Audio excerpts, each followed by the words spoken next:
Good morning and welcome to the Real Logic Show. I'm your host Charlie, and here we deep dive into all things movies, from the biggest of blockbusters to the hidden gems, figuring out what works, what doesn't, and why. So grab your coffee and let's talk movies. Wanted to thank everybody for being here because this is a very special episode of the Real Logic Show. We are starting our first episode of the podcast where we deep dive into all things movies, info, news, scoops.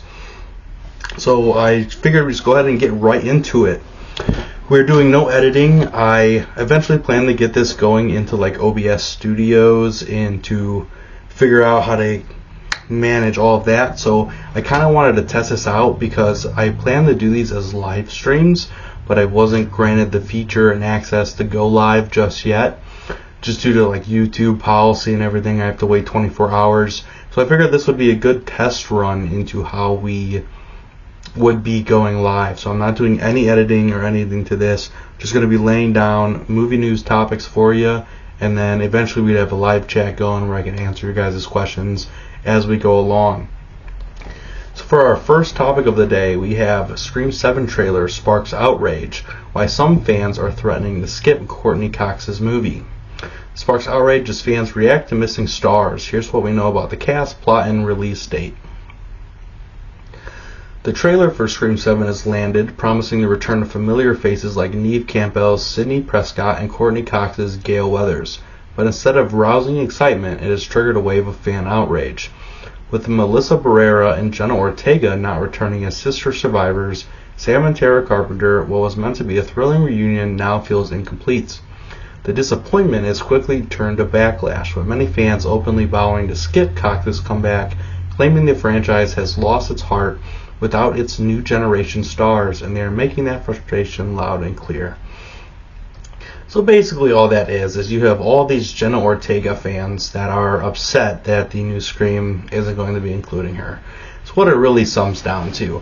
And I don't think having Jenna Ortega in here is the biggest problem, because where was the outrage when you had no Sidney in Scream 6, which I think was a bigger deal breaker, and hence why the movie didn't do as hot as Scream 5 did. Now, I in fact liked Scream 5 quite a lot, actually, and it took me a while to watch it. Scream 6 I didn't necessarily hate. I just think that it was a little convoluted. There was a lot going on, and a little predictable, I think is the best way I could say it. Now, I think having Sidney back is a really good step in the right direction, because what is a Scream franchise without having Sid there? I think Scream has kind of revolutionized the way horror slashers have been done since the early 90s, which I really do appreciate, and I'm glad to see them kind of coming back to their roots with that, and that's what the writer and director were even saying as well. So I do have hopes for this movie. I will say the trailer didn't necessarily excite me, bring me over the edge, but I will see it. I'll be there when it comes out in theaters.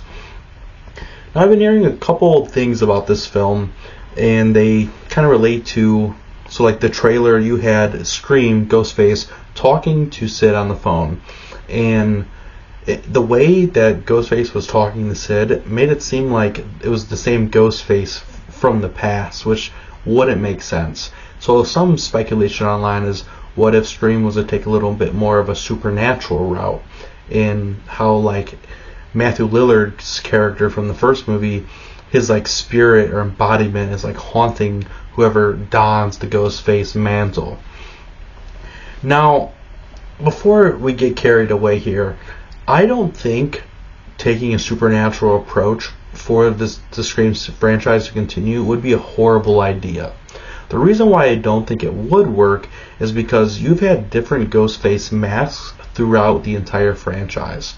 If it was to be one Ghostface outfit and one mask throughout the entire thing, it wouldn't. I could kind of get behind the supernatural element, but since they haven't showed us that in the past and it's been different, I don't really know how them just bringing a supernatural element into Scream would really do the franchise any justice. So that sums up our first topic of the day. We're going to be heading into our next one, which is October's box office. 2025 has been a very interesting year for horror movies. Quite a great one, to be honest with you. In fact, it is the best horror movie year in terms of its box office. But now you would think that most of these movies will be coming around October time, and that just wasn't the case this year. I would say one of your most popular ones was in The Conjuring, and that came out early to mid-September, so that was pretty much going into September's box office. One thing that's shocking here is October's box office has been the worst in 28 years of October box offices. That was 1997. That's almost 3 decades of October box offices where this box office has now been the lowest of all of them.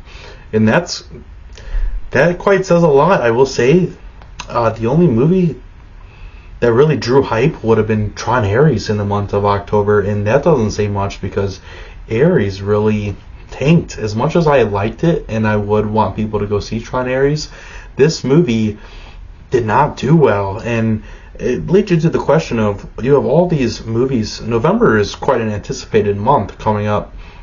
Why some of them wouldn't have pushed forward to October? And I guess the answer to that is no one really thought or anticipated how bad of a month October would have been. So that brings us into our next topic of the day, which is ranking 5 most anticipated films coming out in November. Now, I will say 2 of these on this list I have here I truly believe to be billion-dollar contender films. And that word just kind of gets thrown around loosely these days. And I think the biggest problem to that is due to Marvel. You know, a Marvel movie breaking $1 billion, it's just part of the club. You know, it doesn't really say much. You have Marvel movies, some Disney kid movies, and then James Cameron movies, which really excel into the $1 billion club. So coming in at number 5 here, what I believe to be a $1 billion contender is Zootopia 2. Now, we all know that Disney movies bring in the cash to the box office, and the first one did quite well. In fact, it was quite a good movie. So there's a lot of anticipation for Zootopia 2 coming out, especially with families coming to the theaters. I think that movie is going to be one of the best movies in the month of November. Coming in at number 4, I have The Running Man. Now, I never saw the original to this film, and quite frankly, I go to the movie theaters a lot. I've seen the trailer a lot. It doesn't necessarily excite me. I don't know if I'm going to be seeing this movie, at least right in the beginning. But I think a lot of your older generations coming back for the remake, maybe them bringing their families, could draw in a lot of money for this film. And especially it being, I believe it's a Stephen King adaptation. Coming in at number 3, I have the next $1 billion contender, which I believe to be Wicked, the sequel. Now, Wicked isn't necessarily my target audience, but we can't fail to mention just how much impact the first one had to the movie-going industry. And I think the second one is going to follow right behind it. So I'm very curious to see how Wicked does in theaters, especially for the ones that loved the first one. Now, these next 2 are 2 I can't wait to see in theaters. And at number 2, I have Predator Badlands. I think this is going to have one of the best franchise openings for the Predator movies. This is, I don't really know if it's a prequel or sequel, how they plan to be doing this, but it's a younger Predator in this planet called Badlands, and I'm quite interested to see what this is going to do. And I'll get into the Predator Badlands topic because I want to go into the projections next, but let me get to number 1 here, which I have Nuremberg. I think this is going to be a contender for Movie of the Year. I don't necessarily know if it's going to destroy the box office and be a number 1 contender, but I think in terms of quality of film, I am very excited for this movie. So, like I said, I'm doing no editing to this because I planned for this to be a live, but I did just want to pull up the Nuremberg movie description here. Just give you guys a quick rundown on what it is. So it says here, Nuremberg is a historical drama that focuses on the psychological tension between Hermann Goring, which is Russell Crowe, and the American psychologist Douglas Kelly, played by Rami Malek, leading up to the Nuremberg trials. I'm very excited to see this movie and what it plans to do. It kind of gives me that Oppenheimer vibe, where it may not necessarily be the biggest box opening contender, but I mean, Oppenheimer won Movie of the Year, and I think this movie has a very good potential of following suit to that. So for our next topic of the day, I wanted to get into the Predator Badlands projected box office. So I have an article pulled up here that says early box office projections for Predator Badlands are mixed, with others more cautious, projecting a domestic opening weekend of $35 to $45 million and a worldwide total of over $250 million. If that is the case, that would be the franchise's highest ever. A major factor is whether audiences will come to see it in theaters after several previous entries were released on streaming services.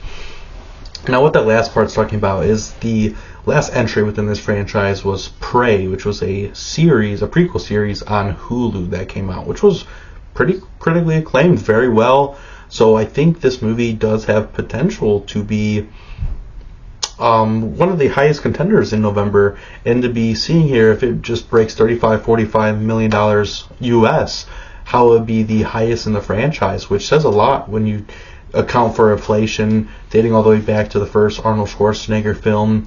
I think this could really set up potential sequels to come afterwards, and there's already been some rumors of them potentially re-teasing them connecting with the Alien franchise, because at least in the trailer there was a Weyland automaton robot in it, so I'm very curious where they plan to go with that.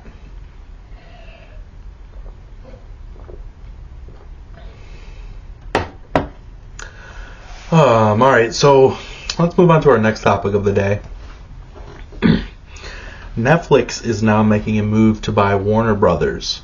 This is huge news because we have had publicly announced Paramount has put in 3 offers to buy Warner Brothers, and Warner Brothers has declined all of them. So that shows the potential that Warner Brothers knows they have. Now, with Netflix in suit, that just shows you that many more different companies are going to be involved. So I don't know if we're going to necessarily get a sale anytime soon, maybe even not before the new year. So I have an article pulled up here. Netflix is reportedly actively exploring a bid for Warner Brothers, Discovery Studios, and streaming assets, hiring Moelis & Company to evaluate the potential offer. While there are reports of significant interest in due diligence, Netflix's co-CEO Ted Sarandos has publicly stated the company is not interested in acquiring the legacy media networks, such as CNN and TNT. That is very Netflix coded. I don't really see them getting involved in like cable network television, so it would make sense that their main focus would be on the streaming elements of Warner Brothers, but that does bring you to its theatrical releases, DC Studios in there. I mean, you have a lot underneath Warner Brothers. You have some other bidders in line here, such as Comcast, also said to be evaluating the media assets, but have set a high bar for any potential acquisitions. Now, I may get a little hate for this, and I never thought I would be saying this a million years, but I don't know if Netflix would necessarily be the best buy for Warner Brothers, because I don't think Netflix has the innovative ideas of what the potential could be for the studios, and God hate me for saying this, but I believe putting Apple into the mix would be quite a interesting future. I don't own an iPhone. I never will own an iPhone. I don't like the company Apple, but I will say Apple TV is quite a good streaming service, and I think Apple may have the creative ideas to put Warner Brothers in the right direction. Now, I don't think they're going to be changing like HBO Max. I think it'll still be HBO Max regardless of who buys it. But I mean, never say never, but it just being under a different parent company could lead you to some different creative decisions in who runs studios, which brings us to our next topic of the day, which is DC Studios. And do they continue as planned, or do they reboot after the Warner Brothers sale? So I have pulled up here, DC's soft reboot under James Gunn and Peter Safran is expected to continue as plans, with their projects reportedly still funded through 2026, even though a corporate sale of Warner Bros. Discovery adds uncertainty. However, a new owner would potentially make changes, though some reports suggest that potential buyers like Paramount might keep creative leadership in place to avoid disruptions and costliness of restarting. Some projects may be delayed or canceled, and the long-term future of the DC Universe is not guaranteed. So we do have some reassurance that they are planning to continue as they intend, as they have many projects lined up through 2026. So we know we at least got these projects, and if everything goes well, there's a very good chance that that stability isn't going to change. We have DCU, which began with Superman, likely to continue. Potential for new leadership is quite a dilemma that this could have. By who's to say that the new owner of Warner Brothers couldn't just fire Peter Safran and James Gunn and put someone else in there which has a completely different creative idea. So now, what a sale could mean for DC: new owner, new direction, which I was just kind of explaining about the leadership. A big thing is budget, your leadership structures, and like the long-term planning. If you're doing a 10-year plan down the road, you're factoring budgeting into all of this. And by putting new owners and direction and new budget into this, could really shape the future of DC Studios. So we have some project delays and shelvings already happening as we speak throughout DC, and that's I'm not going to say it's a full tell, but it's something to take note of. So it does bring us to an uncertain future of what it holds. I'd like to believe it's going to stay the same, because if they were to reboot the DCU completely all over again after the sale, I think any potential that DC had after what James Gunn has now brought to this universe will be completely destroyed, and maybe for good this time. Okay, into our next topic. No IMAX release for Spider-Man Brand New Day. This is a very big one because almost every single Marvel movie has been shown in IMAX. And the biggest reason why this one won't be going in IMAX is because at the same exact time, Christopher Nolan's film The Odyssey is taking place. And that has taken up IMAX screens from July 17th to August 14th. So that's over 4 weeks of IMAX showings for The Odyssey. Do we think this is going to affect Spider-Man Brand New Day? I don't think this is a big enough impact to move the date of Spider-Man Brand New Day because of how tight Disney's schedule currently is. You have Avengers Doomsday coming out in December, so them pushing this back any further, I don't think would be a good move for Disney, nor do I think it's going to affect the box office that much if they don't show the IMAX showing. But it will be interesting to see what Disney decides to do after this.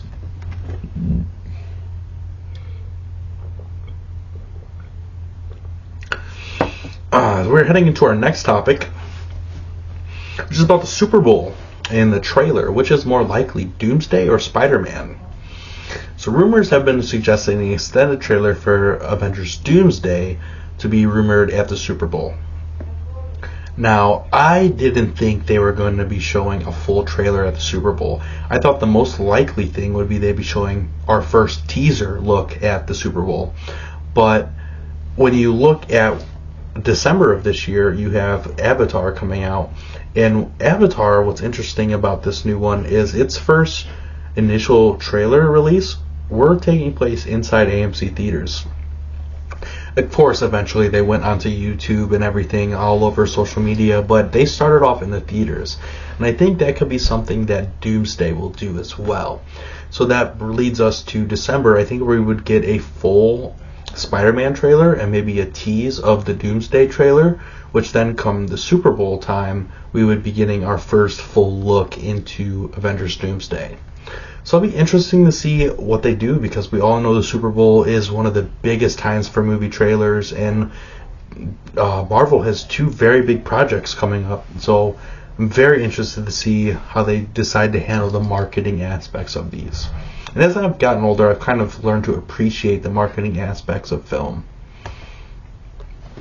Speaking of Avengers Doomsday, on December 18th, originally scheduled was Dune Part 3.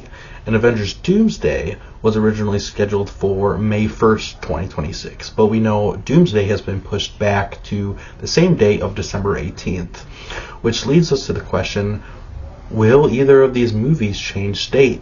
Now, I don't think anyone of their right minds would believe Avengers Doomsday would be moving their date again, at least for this reason. Now, do I think Dune 3 will be changing the release date? I think is a more probable scenario. A lot of people relate this to the Barbenheimer weekend, and I don't think it necessarily is the same.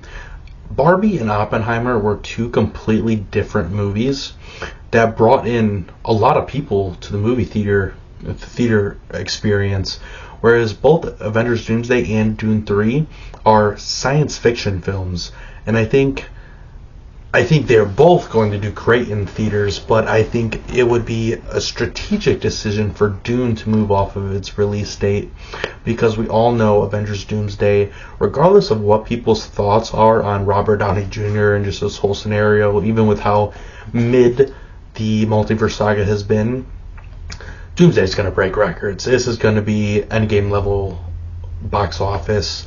I don't see them moving at all, but I'm curious to see updates on Dune 3 as time goes on.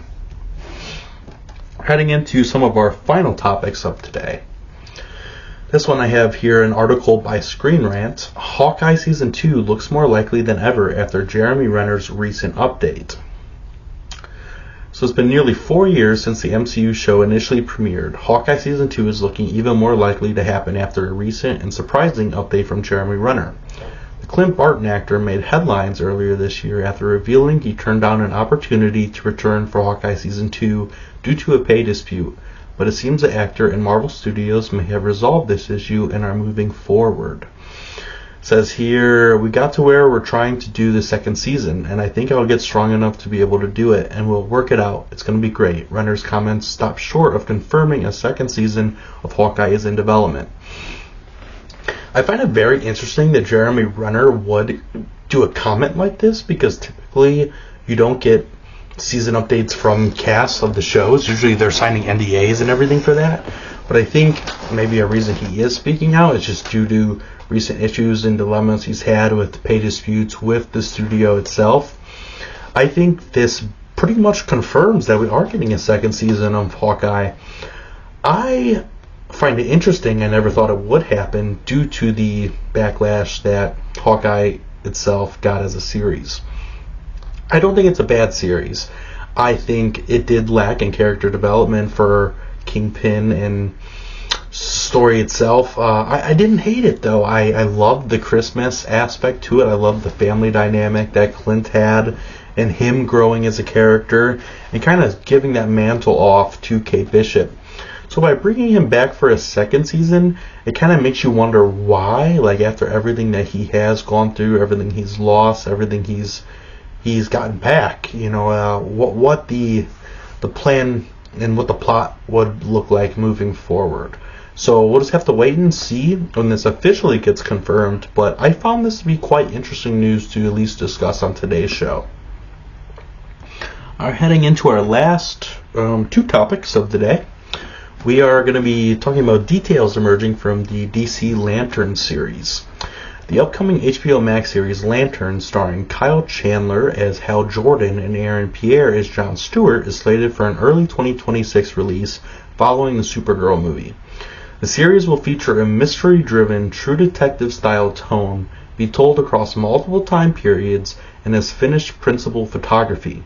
Key creative team members include showrunner Chris Mundy and writers Damon Lindelof and Tom King. I love the fact that, and there's nothing wrong with James Gunn's style films. I quite love them, to be honest with you, but the fact that I'm hearing here that they're going to be going for a True Detective style tone, I think is such a good idea for this duo of Green Lanterns in their detective style, to this whole entire, the different side of this universe, of the DC universe. I'm very interested to see where we go here. Now, for the longest time in James Gunn interviews, he made it kind of seem like Lanterns was right around the corner, because he did mention in the past he wasn't going to be talking about things that aren't close to being complete. But we're hearing here that Supergirl is going to be taking place first, which makes sense because since Superman we knew that was coming, but we also knew Lanterns was out as well. And we know the plot and the writing for Lanterns was completed too.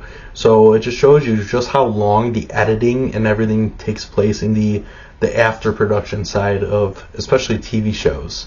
So we're just going to have to wait and see more details on this, but I'm very excited for Lanterns. And as long as nothing happens with the merger with Warner Brothers and another parent company, I think we're in for quite a treat on the TV side of DC Studios. And coming in to our last topic of the day, which movie will make more at the box office? The new Supergirl or Mandalorian and Grogu? I have pulled up here, neither movie has a confirmed release date, but a preliminary prediction suggests Supergirl could make more at the box office than The Mandalorian and Grogu. One prediction estimated Supergirl would have an opening of $97 million, while The Mandalorian and Grogu would open at $80 million. $80 million I find to be quite a stretch. One reasoning I could see behind it is because at the end of the day it is Star Wars. But we saw Rise of Skywalker do not so great, and then Solo absolutely taking in the box office. And why that's interesting is Han Solo is a very prominent character in the Star Wars figure, and even he wasn't able to bring people in to see it in the theaters. So do I think practically a fourth season of a TV show after coming off of a pretty mid third season is going to be pulling in numbers? I think Disney is in for quite an awakening, but I could completely be misguided. This movie could be awesome. I quite love The Mandalorian, especially the first 2 seasons.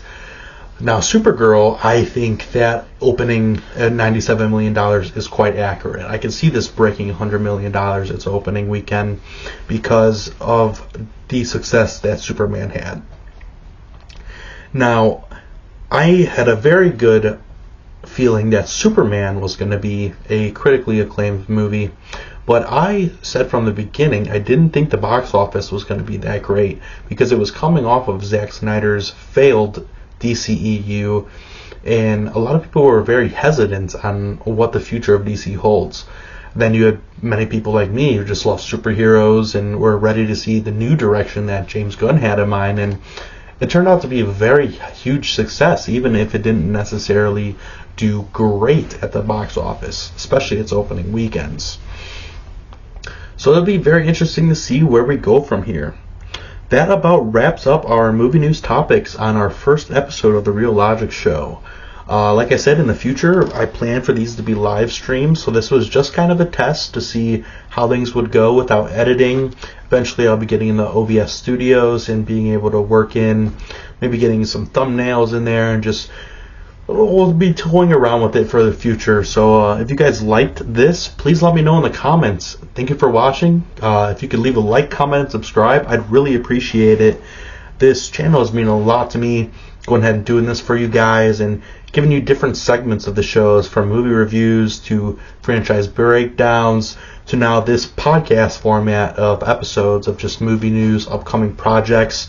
Let me know which format you guys liked best, if you like the mix of things. And I have a couple more in store for you too that I've been cooking up. So please stay tuned, turn on your notifications, hit that bell, and we will see you next time. Thank you for watching.